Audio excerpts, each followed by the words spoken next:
Hello students, कैसे हो आप लोग। मेरा नाम विष्णु है। मैं लास्ट 9 ईयर से फिज़िक्स और बाकी के सब्जेक्ट्स पढ़ा रहा हूँ। स्पेशली 9th और 10th के स्टूडेंट को मैं सारे सब्जेक्ट्स पढ़ा रहा हूँ और 11th और 12th के स्टूडेंट्स को फिज़िक्स पढ़ाता हूँ।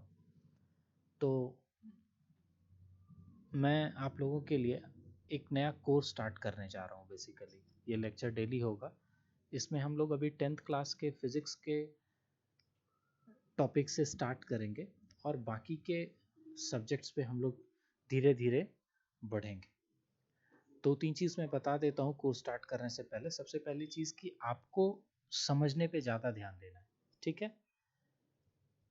दूसरी चीज़ कि मैं क्वेश्चंस इतने कराऊंगा कि आपके कंसेप्ट क्लियर हो जाएंगे और हम लोग लास्ट 5 ईयर के क्वेश्चंस को डील करेंगे।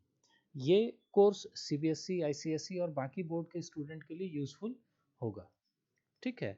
बीच में अगर कुछ भी ऐसी चीज़ें होंगी जो आपको पूछना है या आपको नहीं समझ में आ रहा है तो आप वो कमेंट कर सकते हैं।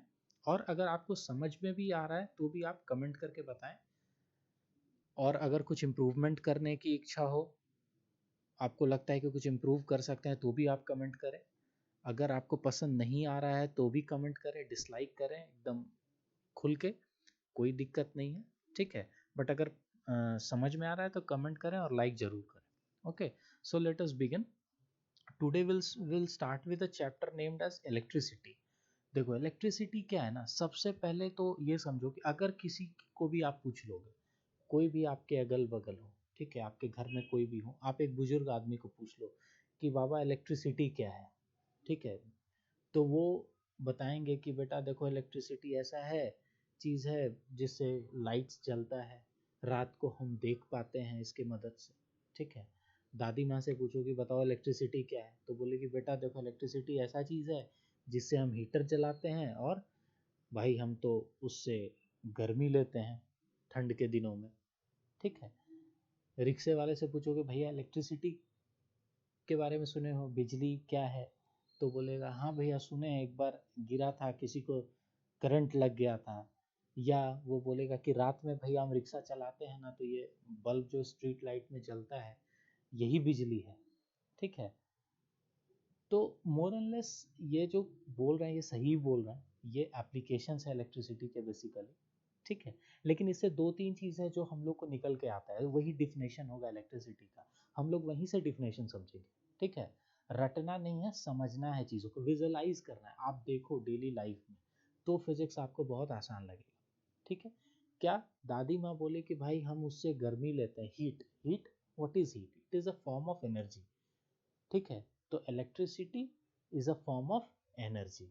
दूसरी चीज, बुजुर्ग आदमी ने या रिक्शे वाले ने क्या बोला कि भैया हम इसे देख सकते हैं, मतलब it gives us the sensation of vision, ठीक है। तो what is electricity, electricity is a branch of physics, ठीक है, ऐसे बोल सकते हैं। या फिर सिंपल लैंग्वेज में अगर हम बोलें, दो वर्ड में डिफिनेशन अगर बात करें, तो it is a form of energy which gives us the sensation of vision, ठीक है। This is electricity.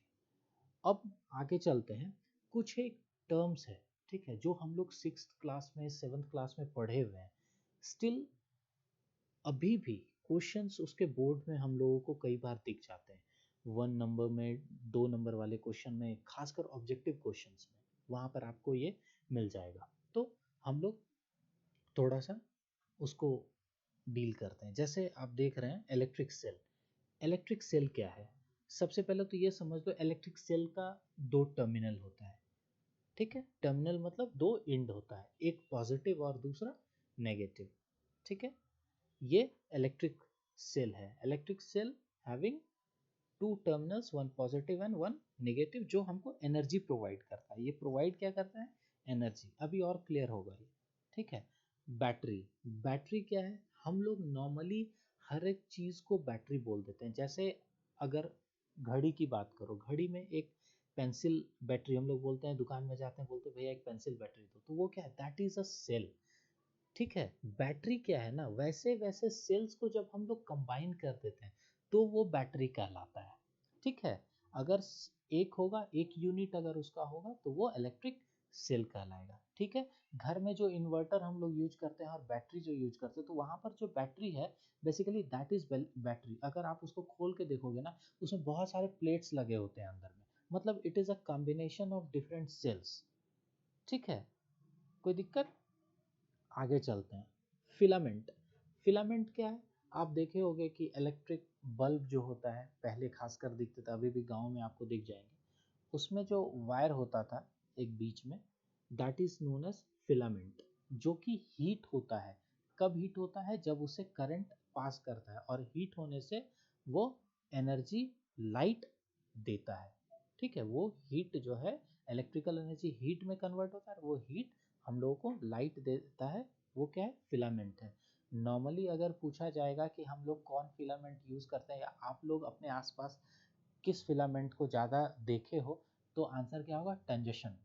टंजन, या सीबीएसई में आपको ऐसे पूछ लिया जाएगा why we use tungsten as a filament, तो आप क्या बोलोगे? Because tungsten has a very high melting point, it is about to 3200, मतलब 3200 डिग्री सेल्सियस या 3200 डिग्री सेल्सियस बोले तो इसका मेल्टिंग पॉइंट बहुत ज़्यादा है। ठीक है, इसलिए हम उसको यूज़ करते हैं, ताकि वो करंट के आने से, जब उसमें करंट आता है तो वो गले नहीं, मेल्ट नहीं कर जाए, उसके अगेंस्ट में क्या हो, बहुत ज़्यादा गर्म हो और हमको लाइट प्रोवाइड करे। ठीक है, फ्यूज़, फ्यूज़ के बारे में अगर पूछेगा व्हाट इज़ फ्यूज़, तो एक वर्ड में आंसर देंगे, it is a safety device. सबसे पहले तो ये नहीं इधर उधर ये लगा है यहाँ लगा है, वो नहीं। Fuse is a safety device, ये हमारे अप्लायंसेस को सेफ रखता है। अब मैकेनिज्म इसके पीछे क्या है कि कैसे, देखो बोर्ड होता है घर में, घर में जो बोर्ड होते हैं उसमें एक फ्यूज लगा होता है, उसमें एक पतला सा वायर अंदर में होता है, वो जो वायर होता है उसका मेल्टिंग पॉइंट कम होता है। ठीक है, तो जब भी हमारे बोर्ड्स में जो इलेक्ट्रिक करंट है, वो अगर जो एक लिमिटिंग अमाउंट है कि इससे ज़्यादा आने पर हमारे अप्लायंसेस को खतरा है, या हमारा वायर उतना सस्टेन नहीं कर पाएगा, घर में तार में आग लग जाएगा। ठीक है, तो उसको बचाने के लिए इसको यूज़ किया जाता है फ्यूज़ को। उसके अंदर जो वायर होता है, एक थ्रेशोल्ड लिमिट, थ्रेशोल्ड करंट होता है कि जिसके बाद या उससे ज़्यादा अगर करंट आएगा तो वो हीट होके गर्म होने होता है और मेल्ट कर जाता है और वो ब्रेक कर जाता है वायर। ठीक है, तो उससे क्या होता है कि फर्दर आगे करंट नहीं मूव करता है और हमारा अप्लायंसेस सेफ रहता है। ठीक है, अब हम तुमको बोले कि फ्यूज में वायर मेल्ट कर जाता है, तो मेल्ट करने से क्या होता है कि नेक्स्ट जो चीज़ है हमारा इलेक्ट्रिक सर्किट, वो ब्रेक कर जाता है। इलेक्ट्रिक सर्किट ब्रेक कर जाता है फ्यूज वायर के ब्रेक करने से। कैसे? What is electric circuit? It is a continuous, दो चीज याद रखना, ये कंटिन्यूअस होगा और क्लोज्ड पाथ होगा। मतलब करंट अगर निकला है किसी सेल से, किसी बैटरी से, तो वापस सेल या बैटरी में आना चाहिए। मतलब तुम अगर घर से निकले हो, वापस घर में आए घूम फिर के, तो इसको हम लोग क्या बोलेंगे? कंटिन्यूअस और क्लोज्ड पाथ। लेकिन अगर तुम निकले और वापस नहीं आए तो वो डिस्क्लोज्ड हो गया, वो क्लोज नहीं हुआ, वो डिसकंटिन्यूअस होगा। वैसे चीज को हम लोग सर्किट नहीं बोलेंगे। इलेक्ट्रिक सर्किट का मतलब क्लोज्ड और कंटिन्यूअस। तो फ्यूज के ब्रेक करने से वो इलेक्ट्रिक सर्किट ब्रेक हो जाता है और करंट का फ्लो बंद हो जाता है। ठीक है, इसी तरह से अप्लायंसेस भी हमारा सेफ होता है। ठीक, उसके बाद स्विच, अगर स्विच के बारे में पूछेगा व्हाट इज स्विच, तो इसको भी एक दो वर्ड में आंसर करेंगे, it is a disconnecting device. Disconnecting device का मतलब कि डिस्कनेक्ट करता है सर्किट को, जो एक पूरा सर्किट है उसको डिस्कनेक्ट करता है, तोड़ देता है। ठीक है, ऑन करोगे तो सर्किट जोड़ देता है, ऑफ करोगे तो सर्किट तोड़ देता है। ठीक है, ये मैनुअली हम लोग इसको ऑपरेट करते हैं। ठीक है, तो ये स्विच है। उसके बाद three pin socket. Three pin socket क्या है? बोर्ड में देखोगे लगा होता है, हम लोग मोबाइल वगैरह चार्ज करते हैं, लैपटॉप वगैरह चार्ज करते हैं उसमें लगा के। वो तुमसे पूछेगा ना कि थ्री पिन में बताओ ऊपर वाला जो पिन है भैया, उसका क्या यूज है? क्या वो होल्ड करने के लिए चार्जर्स को दिया गया है, या it has some use in it? तो तुम बताओगे कि yes it has some use. वो बेसिकली अर्थिंग के लिए दिया जाता है। ठीक है, अर्थिंग के लिए क्यों? क्योंकि earth is a good conductor of electricity. जब भी हमारे सर्किट में, हमारे बोर्ड में एक्सेस करंट आएगा, तो वो, अगर हम लोग कोई अप्लायंसेस उससे कनेक्ट कर दिए हैं, तो उस अप्लायंसेस को हानि ना पहुंचे उसके लिए अर्थिंग का हम लोग यूज करते हैं। ठीक है, वो भी एक्सेस करंट को क्या कर देता है, अर्थ में डाल देता है। ठीक है, जिससे हमारा अप्लायंसेस सेफ रहता है। तुम देखे होगे घर के छत पे ऐसे त्रिशूल नुमा चीज बना होता है, या कुछ भी रॉड ऐसा निकला होता है, और वो सीधा नीचे कॉपर वायर, मतलब कॉपर वायर या रॉड को वो धरती के अंदर, जमीन के अंदर गाड़ के उसको रखते हैं, और वो कनेक्टेड रहता है एक मेटल से। तो वो बेसिकली क्या है, अर्थिंग। अर्थिंग क्यों यूज करते हैं, सेफ्टी के लिए ही यूज किया जाता है अर्थिंग को भी। ठीक है, क्योंकि अगर एक्सेस करंट आ जाएगा अप्लायंसेस में, मान लो आयरन लगाए हुए हो तुम, और आयरन में एक्सेस करंट आ गया, तो जब तुम उसको छुओगे तो तुमको शॉक लगेगा। तो ये हम लोगों को शॉक से बचाने के लिए अर्थिंग का यूज किया जाता है। ओके, चलो आगे बढ़ते हैं। अब हम लोग कंडक्टर और इंसुलेटर के बारे में देखते हैं। 6th 7th में हम लोग इसको भी पढ़ें, लेकिन थोड़ा सा इससे ज़्यादा यहाँ पर हम लोग इसको देखेंगे। ठीक है, और मैं बताऊंगा कि क्या पूछेगा और तुमको क्या याद रखना है, क्या जवाब देना है। सबसे पहले तो बोर्ड्स में ये लिखने के लिए आ जाता है, what is conductor and what is insulator, या पूछ देगा डिफरेंशिएट कंडक्टर एंड इंसुलेटर। तो देखो, कंडक्टर क्या है, ये एक ऐसा मटेरियल है, ऐसा सब्सटेंस है, ठीक है, जो खुद से इलेक्ट्रिसिटी को पास होने देता है। ठीक, इंसुलेटर क्या है, जो खुद से इलेक्ट्रिसिटी को पास नहीं देता है, होने देता है। ये तो समझ गए, लेकिन क्यों इलेक्ट्रिसिटी पास करता है, क्यों इलेक्ट्रिसिटी पास नहीं करता है, ये समझना है। ठीक है, देखो, किसी भी कंडक्टर में, अगर कंडक्टर की बात करें तो उसमें फ्री इलेक्ट्रॉन्स होता है। ठीक है, किसी भी चीज में जिसमें फ्री इलेक्ट्रॉन होगा वो क्या होगा, गुड कंडक्टर, और जिसमें फ्री इलेक्ट्रॉन नहीं होगा वो क्या होगा, इंसुलेटर। ठीक है, तो conductor have good amount of free electron, जो यहाँ पर लिखा हुआ है। ठीक है, और इंसुलेटर क्या है, हैव नो फ्री इलेक्ट्रॉन। तो तुमको ऑब्जेक्टिव पूछ देगा कि conductor, option 1 have good amount of free electron, option 2 have no free electron, option 3 both of the above, option D none of the above। तो क्या करेंगे कंडक्टर में, have good amount of free electrons. उसके बाद पूछेगा conductor का resistance क्या होता है, तो बोलेंगे क्या, रेसिस्टेंस बहुत ही कम होता है, और इंसुलेटर का बहुत ही हाई रेसिस्टेंस होता है। ठीक है, तो कंडक्टर इंसुलेटर समझ में आ गया। कंडक्टर डिवाइस और substance which allow the passage of electricity through it, insulator which does not allow the passage of electricity through it. लेकिन जब भी आंसर लिखोगे ना, उसके बाद एग्जाम्पल लिखना बहुत जरूरी है, तो एग्जाम्पल लिखना। ठीक है, कंडक्टर का एग्जाम्पल क्या है, मेटल्स, ह्यूमन बॉडी, अर्थ, सी वाटर, डर्टी वाटर, ग्रेफाइट और लेमन जूस। इसमें से ये डर्टी वाटर याद कर लेना, सी वाटर याद कर लेना, ग्रेफाइट, लेमन जूस ये याद कर लेना। मेटल, ह्यूमन बॉडी और अर्थ सबको पता होता है, लेकिन तुमको ये डिफरेंट उसके बाद पता होना चाहिए, सी वाटर, डर्टी वाटर, ग्रेफाइट और लेमन जूस।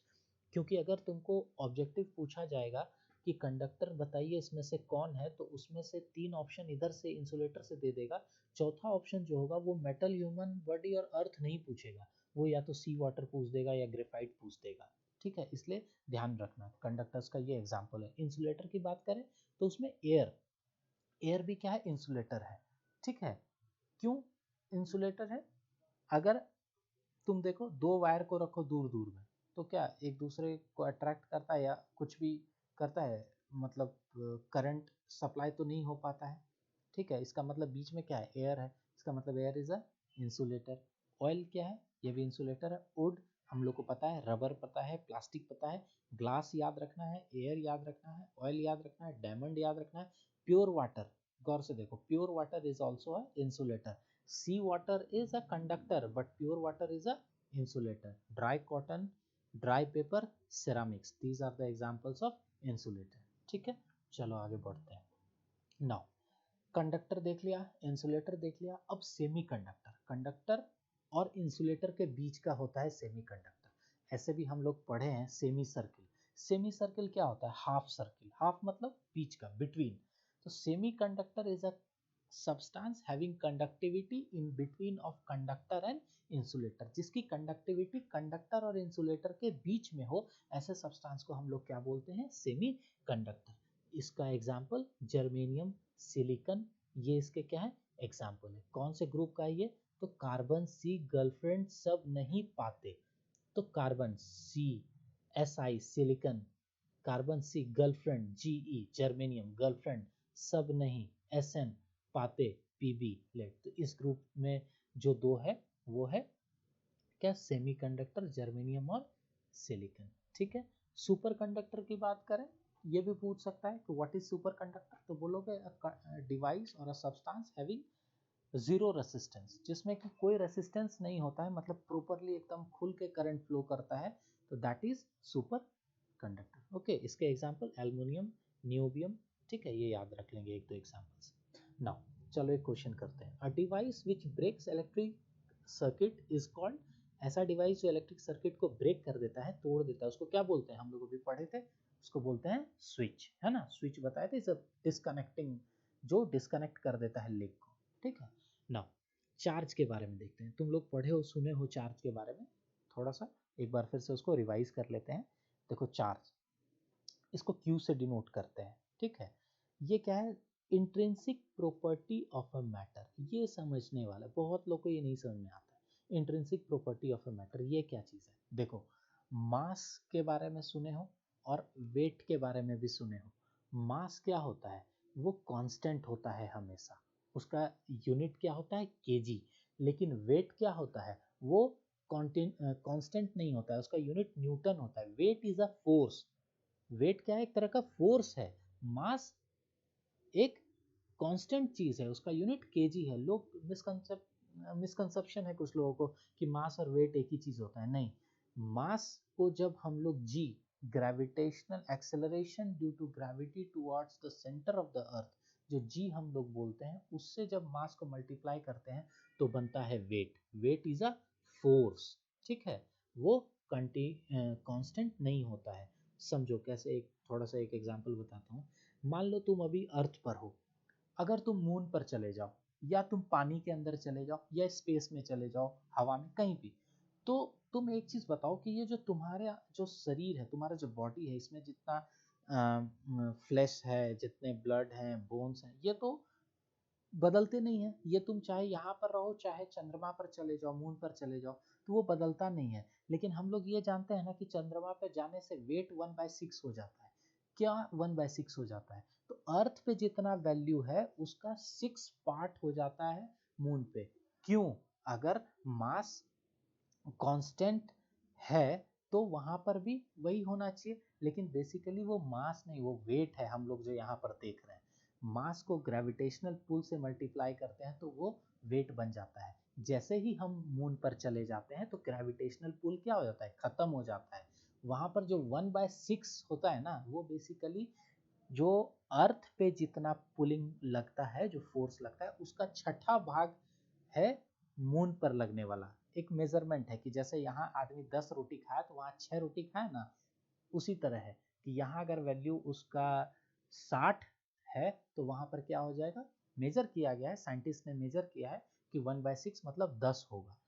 तो हम लोग यही बोलते हैं कि जब हम लोग मून पर चले जाते हैं तो वेट 1/6 होता है, ना कि मास 1/6 होता है। Mass will always remain constant. वो क्या है, मास का भी डिफिनेशन क्या है, इट इज अ बेसिक और intrinsic property of a matter. Similar to that charge is a intrinsic property of matter. वो हमेशा जब जहाँ भी रहेगा, जो भी रहेगा, वो चार्ज ही होगा। मैग्नेट, वो भी इंट्रिंसिक प्रॉपर्टी ऑफ मैटर है। उसको कितना भी तोड़ दो, पानी में डाल दो, आसमान में फेंक दो, प्लैनेट पे, दूसरे प्लैनेट पे डाल दो, मून पे भेज दो, वो मैग्नेट मैग्नेट का ही काम करेगा। वो हमेशा दूसरे मैग्नेट को या आयरन्स को अट्रैक्ट करेगा। तो this is the intrinsic property of a matter और basic property of a matter.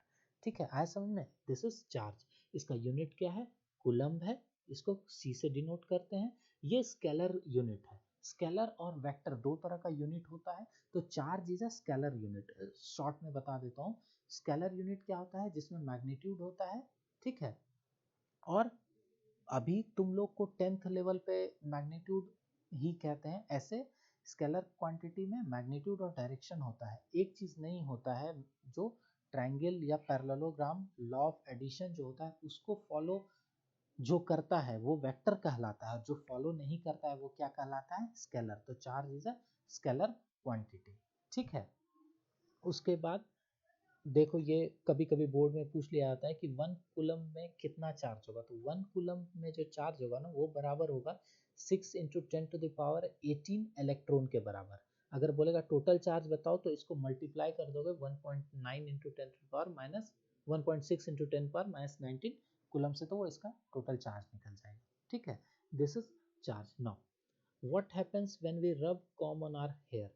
हम लोग मतलब कॉम्ब करते हैं ना अपने हेयर को, जब वॉश करके आते हैं, बाथ लेके आते हैं, या ऐसे भी करते रहते हैं, ठीक है। तुम लोग मिलने भी जाते हो इधर उधर तो भी करके जाते हो मिरर को देख के, है ना। तो क्वेश्चन है, क्या विल कॉम गेट चार्ज, क्या कॉम में चार्ज हो जाता, कॉम में चार्ज आता है, ट्रू और फॉल्स। देखो समझो इस चीज को। हम लोग बचपन से करते आए हैं, क्या करते हैं, पेन को लेके अपने हेयर में रब करते हैं और पेपर के टुकड़े को उससे अट्रैक्ट करने की कोशिश करते हैं ना। ऐसा क्या हो जाता है रब करने से कि हम लोग पेपर के टुकड़े को अट्रैक्ट कर पाते हैं पेन में। कभी इस चीज को करके देख लेना। होता यह है कि जब भी कोई दो सब्सटेंस एक दूसरे से टकराएगा, रब होगा, रबिंग होगा, तो चार्ज का ट्रांसफर होता है, ठीक है। चार्ज का क्या होता है, ट्रांसफर होता है। एक चार्ज को लूज करता है, दूसरा उसको गेन कर लेता है, ठीक है।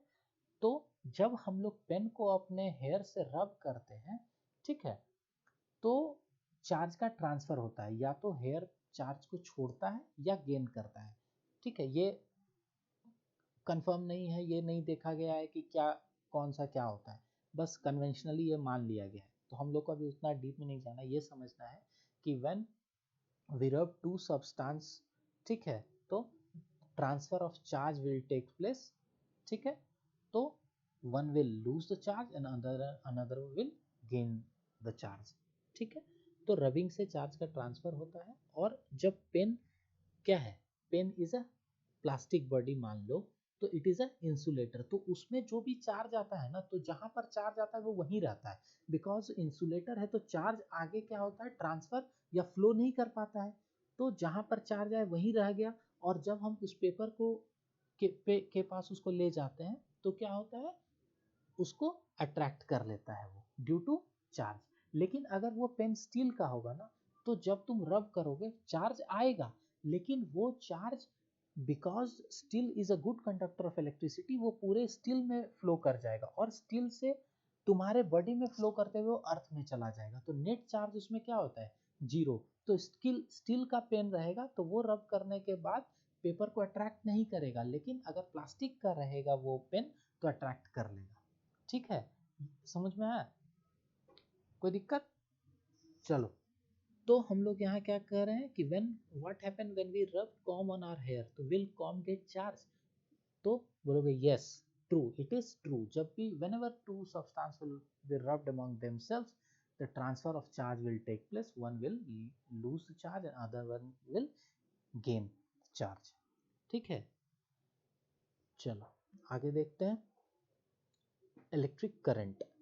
इलेक्ट्रिक करंट को हम लोग किससे डिनोट करते हैं, आई से। ये क्या है, rate of flow of electric charge. जो चार्ज जो फ्लो करता है ना, एक सेकंड में कितना चार्ज फ्लो किया, तो दैट इज इलेक्ट्रिक करंट। अब समझने की कोशिश करो।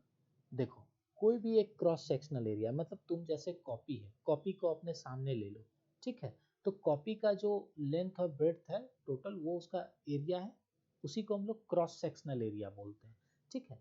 उस कॉपी से मान लो कि ऊपर से उस पे चार्ज आ रहा है और पीछे साइड से निकल जा रहा है, तो कितना चार्ज आ रहा है एक सेकंड में, उससे कितना चार्ज पास कर गया, दैट इज द रेट। उसी को रेट बोलते हैं कि किसी भी क्रॉस सेक्शनल एरिया से किसी भी यूनिट टाइम में कितना इलेक्ट्रिक चार्ज पास किया, दैट अमाउंट, वो जो मेजरमेंट होता है, दैट इज इलेक्ट्रिक करंट। तो इसका डिफिनेशन क्या बोलते हैं, rate of flow of electric charge is known as electric current, तो I इज इक्वल टू क्या हो गया, Q बाय T।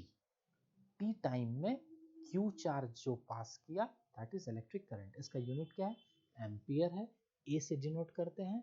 ये भी स्केलर क्वांटिटी है। ये बहुत इंपॉर्टेंट क्वेश्चन है, ये एकदम याद रखना कि what is electric current, it is a scalar और वेक्टर क्वांटिटी, तो it is a scalar quantity. क्यों, because electric current has direction, electric current has magnitude, but it does not follow the law of addition। कभी इसको details में मैं आपको बता दूंगा ये लॉ ऑफ एडिशन क्या है, लेकिन अभी बस ये याद रखना कि लॉ ऑफ एडिशन को ये लोग फॉलो, इलेक्ट्रिक करंट फॉलो नहीं करता है, इसलिए ये क्या है, एक स्केलर क्वांटिटी है मैग्नीट्यूड और डायरेक्शन होने के बावजूद भी। ठीक है, बोर्ड्स में हो सकता है पूछ देगा आपको, assertion रीजन में बोल देगा कि electric current has magnitude and direction, first statement. Second statement, so it is a vector quantity. तो statement 1 is true but statement 2 is false, याद रखना है इसको। ठीक है, अब देखो 1 एम्पियर को हम लोग डिफाइन करने की कोशिश करते हैं। अच्छा, ये जो इलेक्ट्रिक करंट है इस पे हम लोग क्वेश्चंस करेंगे। मैं एक चीज़ यहाँ पर बता देता हूँ कि जैसे मैं ये लेक्चर ले रहा हूँ तो कई बार ऐसा होगा कि मैं बोर्ड पे भी लेक्चर लूँगा, कुछ चीज़ें मुझे जो समझानी होंगी, जो विजुअलाइज करा के दिखाना पड़ेगा, तो वो मैं बोर्ड पे कराऊंगा, और जो न्यूमेरिकल्स हम लोग करेंगे वो बोर्ड पे करने की कोशिश करेंगे। ठीक है, तो इस पे इलेक्ट्रिक करंट पे हम लोग न्यूमेरिकल्स करेंगे नेक्स्ट क्लास में। अभी पढ़ लेते हैं कि एम्पियर क्या है और एमीटर, उसके बाद आज यहीं पे स्टॉप करते हैं। नेक्स्ट क्लास में हम लोग न्यूमेरिकल्स के साथ स्टार्ट करेंगे। ओके, तो 1 एम्पियर क्या है, ये डिफिनेशन कभी कभी बोर्ड में पूछ दिया जाता है, तो याद नहीं करना। देखो I इज इक्वल टू क्या हो गया, Q बाई टी। I क्या है, एम्पियर मतलब यूनिट है I करंट का, Q चार्ज का यूनिट क्या है, कूलम, और टाइम का क्या है, सेकंड। तो सबको कर दो, 1 ampere is equal to 1 coulomb by 1 second. ठीक है, 1 ampere is equal to 1 coulomb by 1 second. ये तो 1 ampere is constituted by the flow of 1 coulomb of charge per second. एक सेकंड में 1 कूलम चार्ज जो फ्लो करेगा किसी क्रॉस सेक्शनल एरिया से, तो वो जितना करंट देगा that is equal to 1 ampere. ठीक है, सो यही डेफिनेशन है। उसके बाद क्या है, ये अमीटर। अमीटर क्या होता है, ये फिर से तुमको पूछ देगा 2 मार्क्स में या 1 मार्क्स में। अगर 1 मार्क्स में पूछता है कि व्हाट इज एमीटर, तो क्या बोलेंगे, it is a device which is used to measure electric current. ठीक है, एक चीज और इसमें जो याद रखना है, ध्यान रखना है, वो ये कि ये हमेशा सीरीज में कनेक्ट होता है। कहने का मतलब क्या है, पैरेलल में क्यों नहीं हो सकता है, ये हम लोग जब तुमको रेसिस्टेंस में पढ़ाऊंगा तो मैं इसको ज़्यादा क्लियर करूंगा तुम्हारे लिए। ठीक है, अभी बस ये जान लेना है कि एमीटर क्या है, ये इलेक्ट्रिक डिवाइस है जो कि इलेक्ट्रिक करंट को मेजर करने के लिए यूज किया जाता है। और ये हमेशा ऑलवेज इस चीज़ पे याद रखना है, always it is connected in series in circuit. Circuit में वो हमेशा सीरीज में कनेक्टेड होगा। तो एमीटर मेजरमेंट करता है इलेक्ट्रिक करंट को और सीरीज में सर्किट में कनेक्ट होता है। ठीक है ना, ये जो क्वेश्चन है इस क्वेश्चन को ट्राई करो। ठीक है, ये क्या है उसके बाद मैं बताता हूँ। उसके बाद देखो ये जो सेकंड क्वेश्चन है, pure water is a conductor, ये ट्रू और फॉल्स। मैंने बताया था प्योर वाटर क्या है, एक इंसुलेटर है, तो ट्रू और फॉल्स, तो ये फॉल्स। ऐसे ही आपको पूछेंगे, आपको नहीं पूछने जा रहे हैं कि वुड क्या है, प्लास्टिक क्या है, वो सबको पता है। ठीक है, लिंक से हटके थोड़ा सा डिफरेंट जो होगा वही आपको पूछा जाएगा। तो pure water is a conductor, is it true और फॉल्स, तो no it is false, pure water is a insulator. ये अब इस क्वेश्चन में चलते हैं। A current of 0.5 ampere is drawn by a filament of an electric bulb for 10 minutes. ठीक है, find the amount of electric charge that flows through the circuit। अभी मैं इसको यहीं पे बता देता हूँ ऐसे, फिर हम जो न्यूमेरिकल्स की क्लास लूंगा तो बोर्ड पर मैं बताऊंगा ऐसे। ठीक है, इसमें देखो करंट है 0.5 एम्पियर और यहाँ जो टाइम दिया हुआ है वो 10 मिनट्स दिया हुआ है। तो सबसे पहले ये समझ लो कि एम्पियर, कूलम और सेकेंड ये बेसिक यूनिट है। ठीक है, तो मिनट को हमको सेकंड में कन्वर्ट करना होगा, उसके बाद सॉल्व करेंगे। नेक्स्ट क्लास में करते हैं। ठीक, तब तक के लिए गुड बाय, थैंक यू।